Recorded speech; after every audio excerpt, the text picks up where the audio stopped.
दोस्तों, हमारा ब्रह्मांड बहुत से अनसुलझे रहस्यों से भरा है, जिनका सामना वैज्ञानिकों को गहरे अंतरिक्ष में हर कदम पर करना पड़ता है। फिर चाहे वो मिल्की वे से परे मौजूद जगहों से आने वाले मिस्टीरियस रेडियो सिग्नल्स हो, एस्टेरॉइड्स के गुजरने की वजह से होने वाले पार्शियल एक्लिप्स यानी ग्रहण हो, या फिर चमकीले तारे, ब्रह्मांड हमें लगातार हैरान करना जारी रखे हुए है।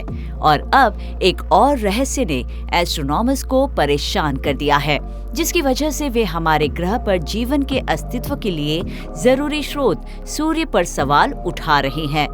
तो ऐसा क्या देखा उन्होंने जिसे देख वे हक्के बक्के रह गए?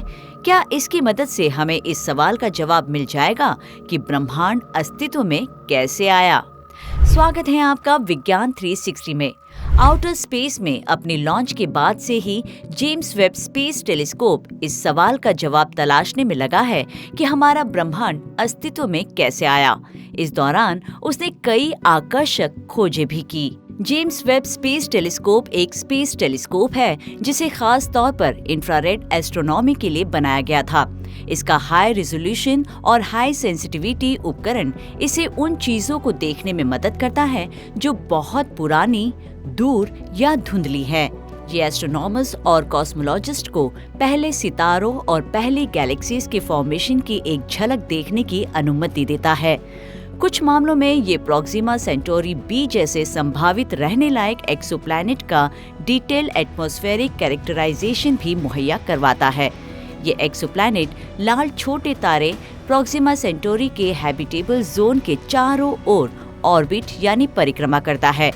ये सूरज के सबसे निकट का तारा है और पृथ्वी से लगभग 4.2 प्रकाश वर्ष दूर है। इसकी कम चमक की वजह से इसे बौना या छोटा कहा जाता है। लाल बौने मिल्की वे में अब तक के सबसे कॉमन टाइप के तारे हैं, लेकिन जेम्स वेब स्पेस टेलीस्कोप ने हाल ही में एक और बौने तारे में एक गड़बड़ी का पता लगाया है। भूरे रंग का छोटा तारा होने के कारण इसे असफल तारा भी कहा जाता है। एक असफल तारा गैस से बना एक सेलेस्टियल बॉडी है जो हाइड्रोजन के न्यूक्लियर फ्यूजन को बनाए नहीं रख सकता, क्योंकि ये एक सफल तारे की तरह अपने फॉर्मेशन के दौरान जरूरी द्रव्यमान तक नहीं पहुंच पाया। इसे W1935 नामित किया गया है और ये पृथ्वी से 40 प्रकाश वर्ष की दूरी पर मौजूद है। इस तारे के बर्ताव ने एस्ट्रोनॉमर्स को हैरान कर दिया है, क्योंकि ये अरोरा की तरह के लक्षण दिखा रहा है। पृथ्वी पर अरोरा को उत्तरी रोशनी के रूप में जाना जाता है और वे आइसलैंड, स्वीडन के उत्तरी भागों, फिनलैंड, नॉर्वे, रूस, कनाडा और अलास्का के साथ साथ दक्षिणी ग्रीनलैंड में भी दिखाई देते हैं। ये खूबसूरत घटना सूरज के चार्ज पार्टिकल्स द्वारा पृथ्वी के वायुमंडल में मॉलिक्यूल्स के टकराने की वजह से होती है। वे आमतौर पर सिर्फ हाई लैटिट्यूड्स पर ही देखे जाते हैं, क्योंकि हमारे ग्रह का मैग्नेटोस्फीयर इन पार्टिकल्स को ध्रुवों की ओर भेजता है। इस तरह के अरोरा हमारे अपने सौर मंडल में जुपिटर और शनि पर, और यहाँ तक कि जुपिटर के चंद्रमा आयो और शनि के चंद्रमा एनसेलेडस पर भी देखे गए हैं। लेकिन अरोरा एस्ट्रोनॉमर्स को हैरान कर रहा है, क्योंकि W1935 के पास कोई तारा नहीं है जो इसे चमकाने के लिए चार्ज पार्टिकल्स दे सके।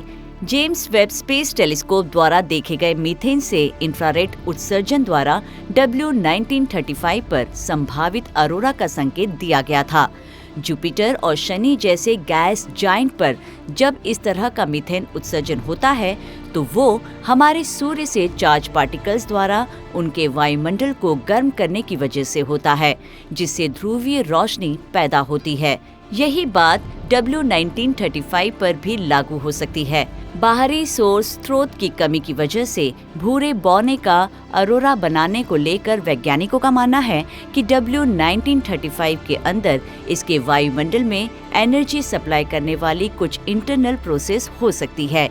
शायद ये धीरे धीरे हाइड्रोजन का न्यूक्लियर फ्यूजन शुरू कर रहा है, जो आखिर में कुछ मिलियन सालों में एक सफल तारे के बनने की वजह बन सकता है।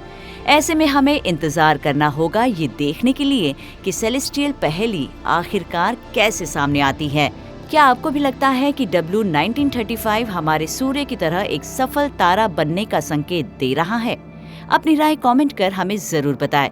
विज्ञान से जुड़ी ऐसी ही इंटरेस्टिंग खबरों को जानने के लिए हमारे चैनल विज्ञान 360 को सब्सक्राइब करें और बेल आइकन को प्रेस करना ना भूलें।